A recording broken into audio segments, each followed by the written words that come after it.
Espíritu Santo. Mateo 17, vamos todos al libro de Mateo 17. Leemos el capítulo 1 en adelante. Le voy a dar un segundo para que usted lo busque. Amén. Mateo 17, libro de Mateo 17, versículo 1 en adelante. ¿Lo tenemos? Amén. Vamos a leer así la palabra en el nombre del Padre, del Hijo y del Espíritu Santo. 6 días después, Jesús tomó a Pedro, a Jacobo y a Juan su hermano y lo llevó aparte a un monte alto y se transfiguró delante de ellos y resplandeció su rostro como el sol y sus vestidos se hicieron blancos como la luz. Y aquí les aparecieron Moisés y Elías hablando con él. Entonces Pedro dijo a Jesús: Señor, es para nosotros que bueno es para nosotros que estemos aquí. Si quieres, hagamos aquí 3 enramadas, una para ti, otra para Moisés y otra para Elías. Mientras él aún hablaba, una nube de luz cubrió, y aquí una voz desde la nube que decía: este es mi Hijo amado, en quien tengo complacencia, a él oíd. Al oír esto, los discípulos se postraron sobre sus rostros y tuvieron gran temor. Entonces Jesús se acercó y los tocó y dijo: levantaos y no temáis. Y alzando ellos los ojos, a nadie vieron sino a Jesús solo. Cuando descendieron del monte, Jesús les mandó diciendo: no digáis nada a nadie la visión, hasta que el Hijo del Hombre resucite de los muertos. Entonces sus discípulos le preguntaron diciendo: ¿por qué pues dicen los escribas que es necesario que Elías venga primero? Respondiendo Jesús les dijo: a la verdad Elías viene primero y restaurará todas las cosas. Mas os digo que Elías ya vino y no le conocieron, sino que hicieron con él todo lo que quisieron. Así también el Hijo del Hombre padecerá de ellos. Entonces los discípulos comprendieron que les había hablado de Juan el Bautista. Gloria es el nombre del Señor. Vamos a orar para poder exponer esta palabra bajo la presencia del Espíritu Santo. Amantísimo Dios y Padre Celestial, en esta hora nos ponemos en tus manos, Dios, Señor, reconociendo que tuya es la gloria, que tuya es la sabiduría, Padre. Pidiéndote, Dios amado, que podamos, Señor, estar preparados para recibir esta palabra, Padre. Que esta palabra sea, Señor, refrigerio, Dios mío, al cansado, al enfermo, al herido, al abatido, Señor. Y que tú, Señor, seas dando, Padre, todo lo que tu pueblo necesite en esta noche, papá. Te lo pedimos en el nombre de Jesús. Y la iglesia dice: amén. Gloria al Señor. En este versículo, en esta historia, vemos la historia de Jesús cuando fue transfigurado. Bendito sea el nombre del Señor. Dice la palabra de Dios que, amén, Él tomó a 3 de sus discípulos, a Jacobo, a Pedro y Juan y su hermano, ¿verdad?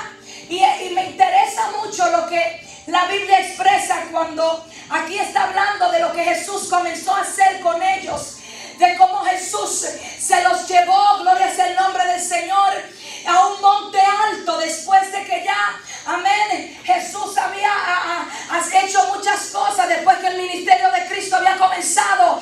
Sabemos que Pedro caminó con él, vio muchas cosas, vio muchos milagros, muchos prodigios, y ellos eran discípulos de Jesús. Y sabemos que entre el pueblo de Dios en general hay 3 diferentes de personas. Hay 3 diferentes tipos de cristianos. Están, aleluya, los seguidores, están los discípulos y están los íntimos. Amén. Y estamos hablando hoy de lo que pasó aquí con estos 3 personajes. Cuando Pedro, Jacobo y Juan subieron al monte, ellos experimentaron algo que no habían experimentado caminando aún con Jesús. Gloria sea el nombre del Señor. Caminando con Jesús. Y la historia, aleluya, es de que ellos eran discípulos, pero de ser discípulos pasaron a un mover más grande de Dios, que fue a hacer y a presenciar una gloria que ellos no habían presenciado, aún caminando con el Jesús vivo de la gloria. Y la gloria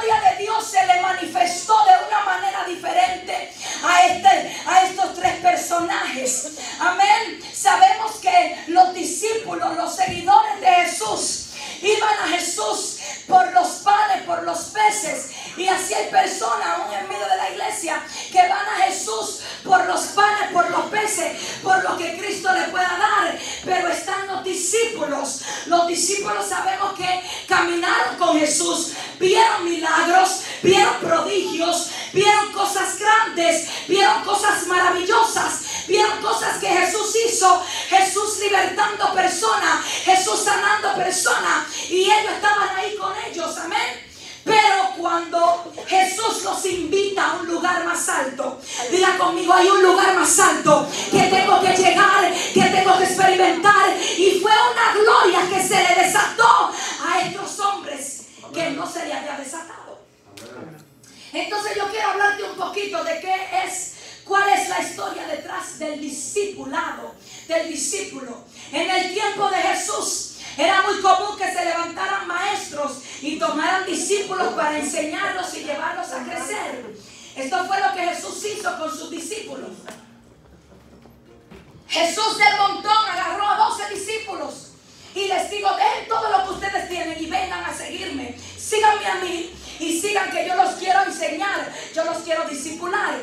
Amén. Sabemos y hemos aprendido de que, aleluya, estos discípulos eran personas comunes y corrientes, con trabajos, con cosas que hacer, que dejaron todo lo que tenían para seguir a Jesús. En Israel había una gran tendencia de convertirse en padre, maestro y líder. En ese tiempo, ser discípulo era pegarse totalmente de alguien. Amén, como alguien para aprender, o sea, un estudiante. Un discípulo es un estudiante. El discípulo se pegaba a su maestro y buscaba una enseñanza objetiva, con el propósito de llegar a ser maestro, a ser líder o a ser un padre. Seguir a Jesús como discípulo significaba el sacrificio personal de toda su vida.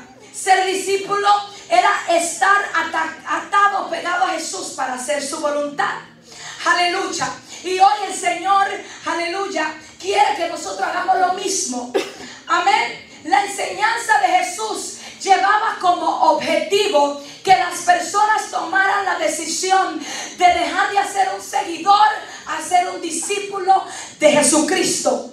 Amén. Y eso desciende cuando hay una voluntad en nosotros de ya nosotros despojarnos de nuestra vida y comenzar a hacer todo lo que Dios quiere que nosotros hagamos. Todo lo que Dios quiere que nosotros hagamos. ¿Y qué es un discípulo de Jesús o de su reino? La palabra del discípulo, que significa aprendiz, viene de la raíz aprender, que viene con un pensamiento acompañado de esfuerzo. Amén. Diga conmigo, esfuerzo. Para poder ver la gloria de Dios, yo tengo que hacer un esfuerzo. Amén. No simplemente es recibir un conocimiento, sino también una práctica de lo que es el conocimiento. Amén. Cuando Jesús se le presenta a los discípulos y los lleva al aposento alto y le dice, ustedes van a ser llenos de mi gloria, ustedes van a ser llenos de mi presencia. ¿Para qué? Para que cuando llegue el día malo, ustedes puedan poner en práctica todo aquello que ustedes recibieron. Amén, amén. Y estamos viviendo unos tiempos en donde tenemos que comenzar a poner en práctica todo aquello por lo cual nosotros hemos recibido. Yo creo que la iglesia está entrando en un tiempo donde los milagros se van a comenzar a manifestar. Amén. Yo me quedo anonadada porque al principio de año el Señor puso una palabra muy fuerte en mi espíritu, y fue de la que muchas cosas iban a acontecer y se iban a levantar. Y yo me acuerdo que con mucho temor yo declaré esa palabra en la confraternidad de pastores. Amén. Y yo me quedo fría de lo que está, de cómo el mundo está en esta condición. Aleluya. Pero yo creo que también la palabra se va a manifestar de que la iglesia se va a levantar como nunca antes. En medio del caos y de la crisis, en medio de lo que está aconteciendo, la luz de Cristo va a ser notoria en las naciones. La luz de Cristo va a ser notoria en las naciones. ¿Cómo llama Jesús a sus discípulos? 6, vamos a leer los versículos 12 al 13. Aleluya. Dice la palabra: en aquellos días él fue al monte a orar. Diga conmigo: la oración me va a mantener de pie. Y pasó la noche orando al Padre. Y cuando era de día llamó a sus discípulos y escogió a 12 de ellos, a los cuales también llamó apóstoles. Amén. Es necesario entender, hermano, que la oración nos va a mantener en una victoria constante. La oración nos va a mantener en una victoria constante. No importa lo que esté a mi alrededor, no importa, aleluya, lo que esté aconteciendo. La oración es lo que va a declarar victoria en medio de la muerte, de la crisis, de todas las cosas. Entonces la iglesia necesita estar de rodillas orando. Amén.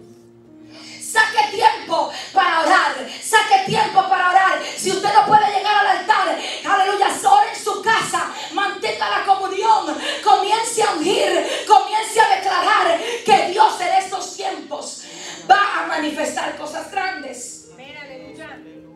Jesús está extendiendo su voz a los discípulos, extendiendo su voz, diciéndole a la gente: ya es tiempo de que me sigan, ya es tiempo de que se acerquen a mí, ya es tiempo de que vengan en pos de mí, ya es tiempo de que la iglesia se acerque más.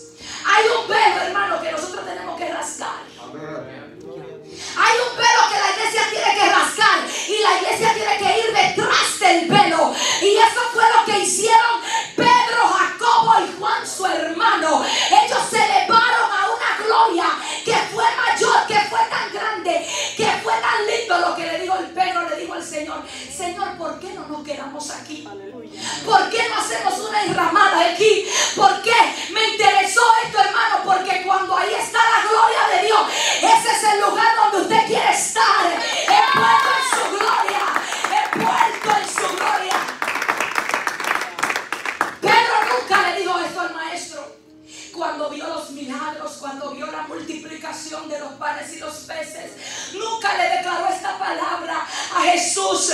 Aleluya. Dice que, aleluya, él, su rostro fue como el sol y sus vestidos se hicieron blancos, aleluya, como la luz. La gloria de Dios estuvo ahí, hermano. La gloria estuvo ahí en la transfiguración. Y yo creo que esa gloria está aquí. Yo creo que esa gloria está para aquellos que la anhelan, para aquellos que la buscan, para aquellos que quieren venir en pos de Jesús y dejarlo todo. Gloria es el nombre del Señor. O sea que Jesús quiere que nosotros pasemos de ser seguidores a ser más que discípulos, sino a ser íntimos con el Espíritu Santo. Íntimos con el Espíritu Santo. Y Él está haciéndonos la invitación. Desde hace tiempo Él está invitando a su iglesia. Él está invitando, aleluya. Y no podemos venir a la iglesia como que es un culto más, como que es un mensaje más, como que es una rutina más, sino que tenemos que entender, amado hermano, que estos son los tiempos donde Dios quiere derramar una gloria diferente. Y la gloria de la que estamos hablando es la gloria que transforma. Es la gloria que hace que el drogadicto sea libre. Es la gloria que hace que el enfermo sea sano. Es la gloria que hace que la gente que no ha dejado todo por Cristo comience a dejarlo todo. Así como lo hizo Pedro. Cuando Dios llamó a Pedro, Él le hizo una invitación. Miren lo que dice Marcos capítulo 1 del 18 al 20, que dice: y dejando sus redes le siguieron. Pasando de allí un poco más adelante, vio a Jacobo, hijo de Zebedeo, a Juan y a su hermano, también ellos en la barca, que remaban las redes, y luego los llamó, y dejando a su padre Zebedeo en la barca, con los jornaleros le siguieron. Le siguieron. Dejaron sus redes, dejaron sus padres, sus familiares, dejaron su barca, que era su trabajo, y dejaron todo lo que tenían para seguir a Jesús. ¿Y cuál fue la respuesta? Que ellos al instante, dice, lo dejaron todo por seguir a Jesús. Entonces, cuando nosotros venimos a los pies del Maestro, a los pies de Jesús, nosotros tenemos que dejarlo todo. No le estoy diciendo que deje sus redes, su trabajo, su cosa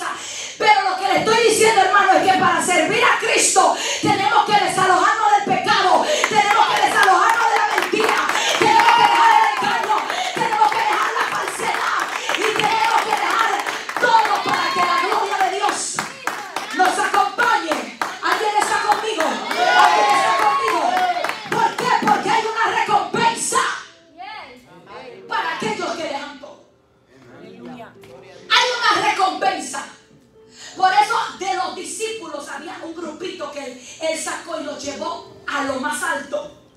A lo más alto. Diga conmigo, Dios me quiere llevar más alto. Dios me quiere llevar más alto. Y cuando, aleluya, la respuesta de estos hombres para ser discípulos de Jesús nos enseña que el discipulado es costoso. Diga conmigo, servirle a Dios cuesta. ¿Por qué? Aleluya. Ahora yo le voy a preguntar, ¿qué ha dejado usted por Jesús? ¿Qué ha dejado usted por el Evangelio? ¿Qué ha dejado usted por ser un discípulo? ¿Está dispuesto a dejar lo que sea para que nada le impida seguir a Jesús? ¿Está dispuesto a dejar lo que sea? Lo que te estorbe, échalo para un lado. Lo que te estorbe, déjalo a un lado. Y dile al maestro, yo te voy a servir. Yo te voy a dar mi vida. Yo te voy a dar mis sueños. Yo te voy a dar mis talentos. Yo te voy a dar todo lo que soy. Porque la adoración más grande es cuando tú le das al maestro todo lo que tú eres. Aleluya. Entonces Pedro comenzó a decirle, he aquí, nosotros lo hemos dejado todo. Eso es como un reclamo al Señor, ¿verdad? Aleluya. Y te hemos seguido. Le voy a decir que una de las cosas más maravillosas es cuando usted camina con rectitud ante los ojos de Dios. Usted tiene potestad de tú decirle, Padre, en mi causa yo te necesito. Yo lo he dejado todo por ti. Yo me he guardado para ti. Yo te he seguido. Aún en contra de mis familiares, yo he hecho todo por ti. Aleluya. Y el Señor inclina su oído. Jesús le responde, oiga, de cierto os digo que no hay ninguno que haya dejado casa, hermano, hermana, padre, madre, mujer, hijo, tierras por causa de mí y del Evangelio, que no reciban 100 veces más ahora en este tiempo, casas, hermanos, hermanas, madres, hijos, tierras, con persecuciones y en el siglo venidero la vida eterna. Diga conmigo, la vida eterna es lo que a mí me interesa. La vida eterna es lo que a mí me interesa. Aleluya. Pero muchos primeros serán postreros y los postreros serán primeros. Aleluya. Hay una recompensa tan grande cuando usted lo deja todo. Hay recompensa del cielo cuando tú lo dejas todo. El pago de 100 veces más es solamente para aquellos que lo han dejado todo. Lo voy a repetir. El pago de 100 veces más es para aquellos que lo han dejado todo por el reino, el Evangelio y la intimidad con el Padre. Amén. Ahora la pregunta es, ¿estamos nosotros dispuestos a dejarlo todo para pagar un precio? ¿Estamos nosotros a dejarlo todo para pagar un precio y recibir la paga de 100 veces más? Allá hay una mujer que levantó sus manos. Yo no sé si tú estás entendiendo, amado hermano, que hay que dejarlo todo para recibir el todo de Dios en nuestras vidas. ¿Cuál fue el mandato de Jesús? Amén. Después de él resucitar, sabemos que el mandato fue que tenemos que ir y hacer discípulos y bautizarlos en el nombre del Padre, del Hijo y del Espíritu Santo. Amén. Aleluya. Esta fue una de las cosas que el Señor nos dejó a nosotros como tarea. Diga conmigo, yo tengo una tarea divina. Y esa tarea nos corresponde a todos. Hay muchas personas que están equivocadas. Y piensan que esta tarea es simplemente para los pastores, para los líderes, para los que ministran en el altar, para los evangelistas. Hermano, esta tarea es para todos nosotros. Amén. Y una de las cosas con la cual nosotros podemos predicarle al mundo es con nuestro testimonio. Amén. Mi testimonio predica tanto que sin palabras yo puedo dejarle saber a alguien que yo tengo uno que es mayor que el que está en el mundo. Con mi testimonio, con mi templanza, con mi paz, con mi amor. Aleluya, yo puedo dejarle saber a la gente que estamos sirviéndole a un Dios vivo.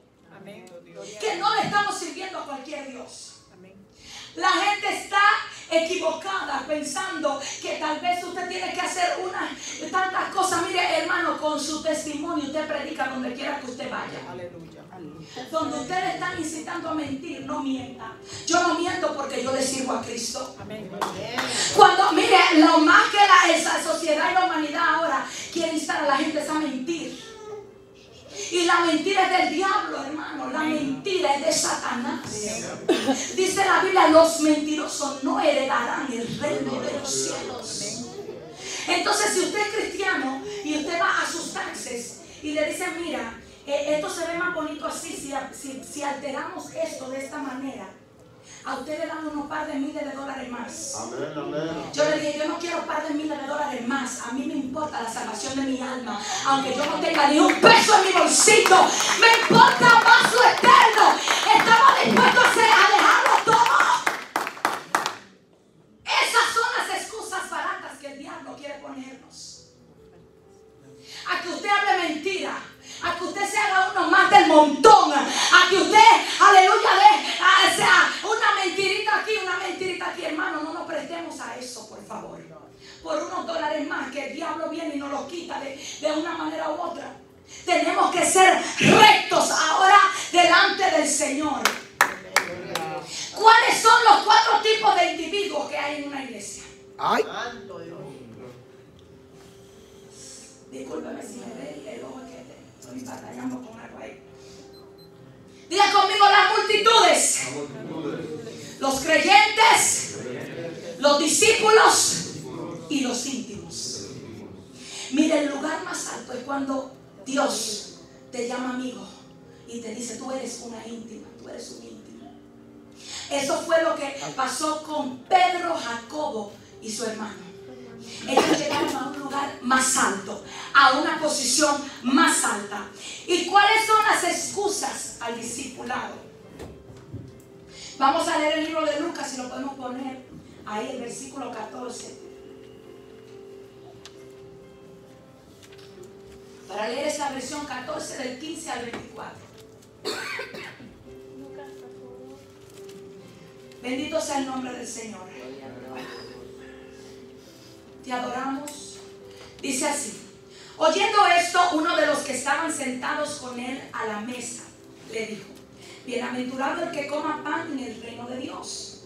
Entonces Jesús le dijo, un hombre hizo una gran cena y convidó a muchos. Y a la hora de la cena envió a su siervo a decir a los convidados, venid que ya todo está preparado. Y todos a una comenzaron a excusarse. El primero dijo, he comprado una hacienda y necesito ir a verla. Te ruego que me excuses. Y otro dijo, acabo de casarme y por tanto no puedo ir. Vuelto el siervo hizo saber estas cosas a su señor. Entonces, enojado el padre de familia, dijo a su siervo, ve pronto por las plazas y las calles de la ciudad y trae acá a los pobres, a los mancos, a los cojos y a los ciegos. Y dijo el siervo, Señor, se ha hecho como mandaste y aún hay lugar. Dijo el Señor al siervo, ve por los caminos y los vallados y fuérzalos a entrar, para que se llene mi casa, porque os digo que ninguno de aquellos hombres que fueron convidados gustará mi cena. La hacienda era una excusa, amén, de estar lleno de bendiciones, de estar cómodo, en pocas palabras. La primera excusa que le dieron al Señor fue, tengo que atender mi hacienda. Eso significa la gente que está cómodo con lo que tiene. Este es el tipo de creyente que usualmente está en la categoría de la multitud. Amén, que se sienten cómodos con lo que tienen, que ellos están cómodos porque están prosperados, porque están tal vez bendecidos, porque no tienen ningún tipo de struggle, ¿verdad? De esfuerzo. Este es el tipo de excusas que puso el hacendado. Yo estoy atendiendo mi hacienda, yo estoy aquí cómodo, yo no tengo tiempo. Lo que no sabía que la invitación que le estaba haciendo el Señor era una invitación divina. Y hay invitaciones divinas que usted no la puede dejar pasar por alto. Hay invitaciones divinas que el Padre nos está haciendo. Amén. Y ahí tal vez viene, yo no sé lo que estás esperando, un milagro, un rompimiento. Amén. Hay invitaciones revelaciones divinas que no le podemos poner excusas al maestro. El otro tipo de excusa fue la excusa de los bueyes. Esto es una tipología, amén, de trabajo y mucho trabajo. Amén. No es tan ganancioso servir a Dios ahora. Este es el tipo de gente que pone excusa que no viene a la casa de Dios porque siempre está trabajando. Amén. Este es el otro tipo de excusa. La gente que se afana por qué comer, por qué vestir y siempre están afanados, pero se olvidan de la cita divina que tienen con el Padre. Amén. La otra excusa fuera del casamiento. Acabo de casarme. Representa los placeres de la vida. No es razonable, no es conveniente, aleluya. Pero Dios ahí dice, entonces mándame a buscar los cojos, mándame a buscar los mancos, mándame a buscar para que mi reino se extienda. Porque estos que están aquí son vagos y no quieren venir a mi cita, no quieren llegar a la cita que tienen conmigo. Por eso dice, y ahí entra la explicación de cuando dice que los primeros serán. Alábalo si puede. Y los postreros llegarán a ser. Yo siento la presencia de Dios. Manténgase tranquilo que Dios está aquí. Excusas. Excusas. Siempre hay una excusa. Siempre el diablo, aleluya, pone en el escenario una excusa. Una excusa para yo no tirarme de rodillas. Una excusa para yo no ungir a mis hijos. ¡Ay! Una excusa para yo no declarar la palabra.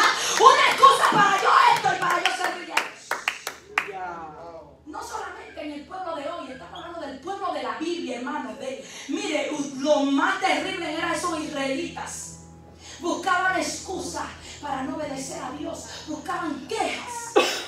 Entonces, aleluya, es razonable lo que Jesús le dice: tráiganme aquello, los cojos, los mancos, los que están en necesidad, y tráiganmelo aquí, porque con ellos yo voy a hacer milagros, con ellos yo voy a hacer prodigios, con ellos yo voy a hacer maravillas. A eso lo voy a levantar, a eso lo voy a sanar, le voy a limpiar su lepra, porque al que más se le da, más agradece. ¿Y por qué es necesario enseñarle al pueblo de Dios a dejar de ser y de ser parte de los seguidores y aún más de los discípulos? Usted y yo tenemos que ser íntimos con Dios. Íntimos. Aleluya. Porque ahí está la verdadera gloria. Mire, yo me imagino a Pedro convenciendo al amado, diciéndole: Señor, vamos a quedarnos aquí.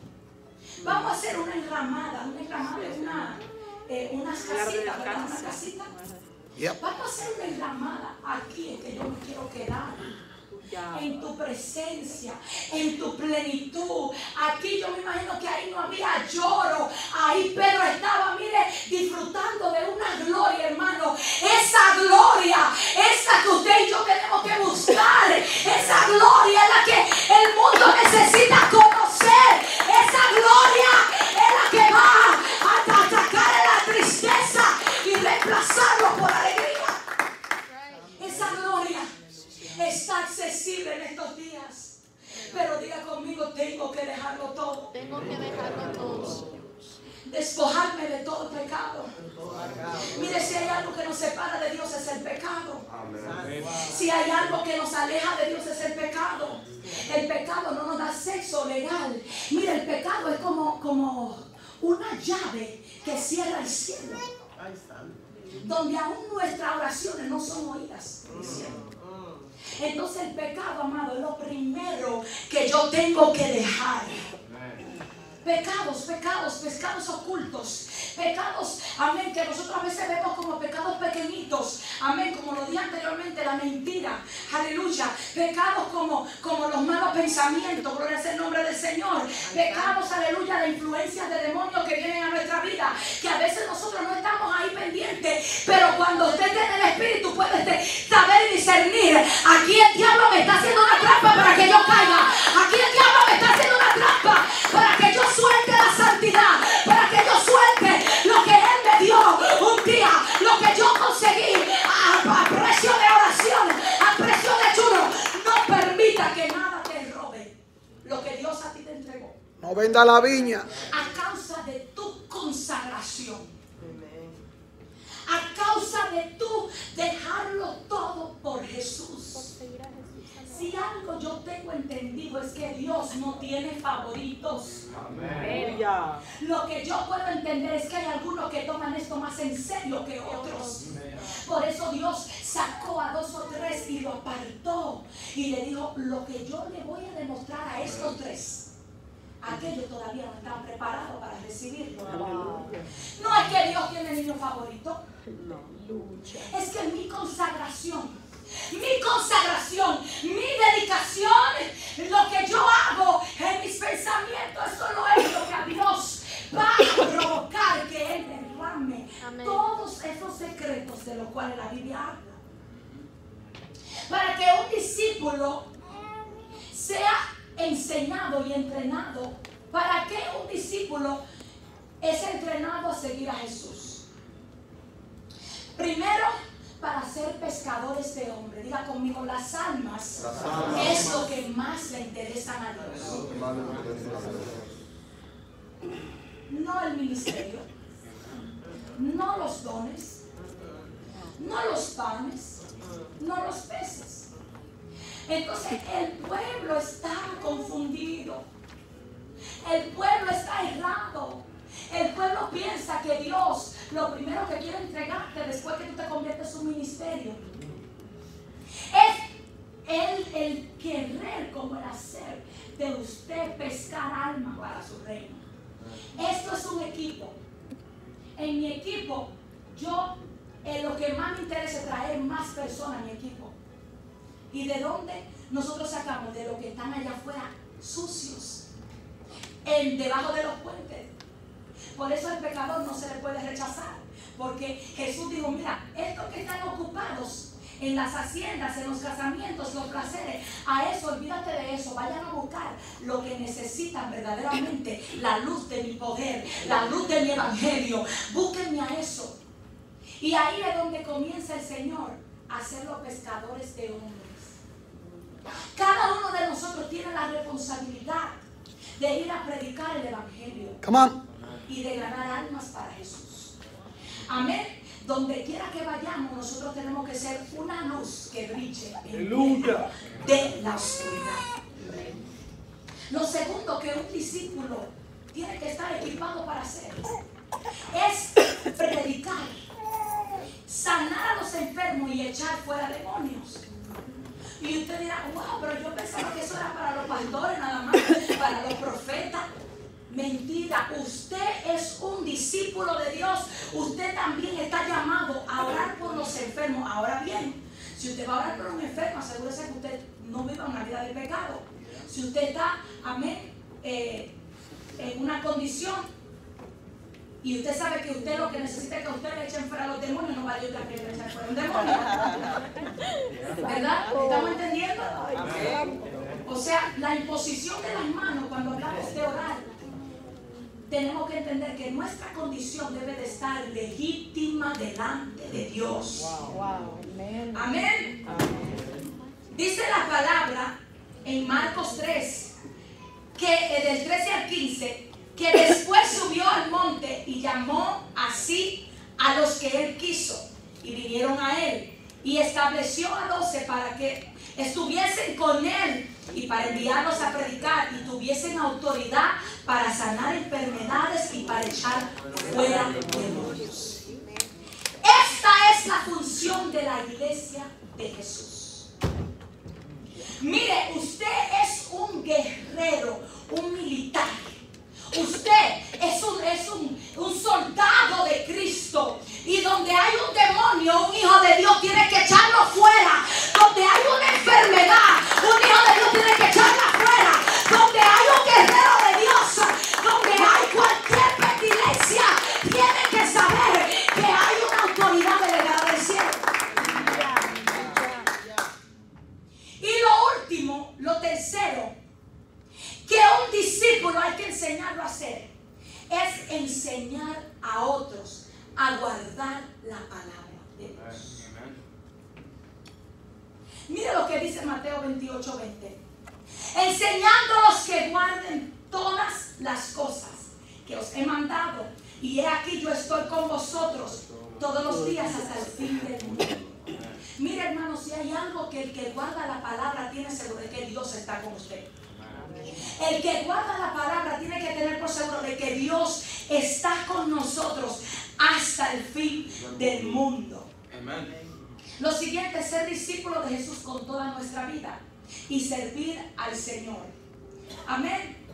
Ahora que usted es salvo, ahora que usted está ganando almas, ahora que usted está revestido del poder y de la autoridad, ahora que ya usted sabe que usted tiene el poder y la unción y que usted ya se separó para Dios, se consagró para Dios, no hay nada entre Él y yo, no hay nada entre el cielo y la tierra que impida que Dios escuche mi clamor, que aún escuche Dios mis pensamientos, que cuando yo le pido a mi Padre, Él sabe de lo que yo tengo necesidad y Él a mí me responde. Ahí usted puede pensar en un ministerio. Ahí usted puede pensar en sus talentos, en sus dones, en sus habilidades. ¿Por qué? Porque primero está lo primero, lo que la Biblia dice que yo debo de hacer como un hijo de Dios. Ahora, esto es un entrenamiento. Esto es un entrenamiento y este entrenamiento conlleva tiempo. Conlleva tiempo. ¿Por qué? Porque no solamente, mire hermano, lo lindo de la palabra es que la palabra de Dios nos enseña y nos capacita de una manera que si todos nosotros nos comiéramos este rollo, si todos nosotros escudriñáramos la palabra, como tal vez